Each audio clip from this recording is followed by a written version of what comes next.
5 ನಿಮಿಷದಲ್ಲಿ fish fry ಹೇಗೆ ಮಾಡೋದು ಅಂತ ತೋರಿಸ್ತೀನಿ ಬನ್ನಿ.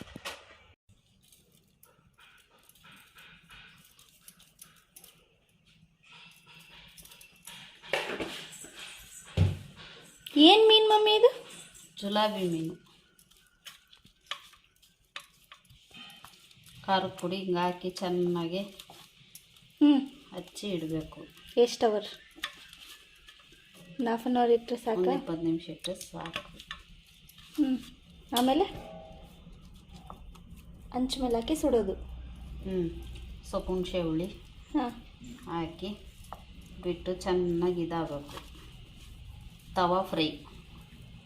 ಖಾರದ ಪುಡಿ ಉಪ್ಪು ತವಾ ಫ್ರೈ ಹಚ್ಚಿ ಇಡಬೇಕು. ಚೆನ್ನಾಗಿ ಖಾರ ಉಪ್ಪು ಹುಳಿ ಎಲ್ಲ ಹತ್ಕೊಂತು ಅಂದರೆ ಆಮೇಲೆ ಒಂದು 1/2 ಅವರ್ ಬಿಟ್ಟು ಫ್ರೈ ಮಾಡ್ಕೋಬೋದು.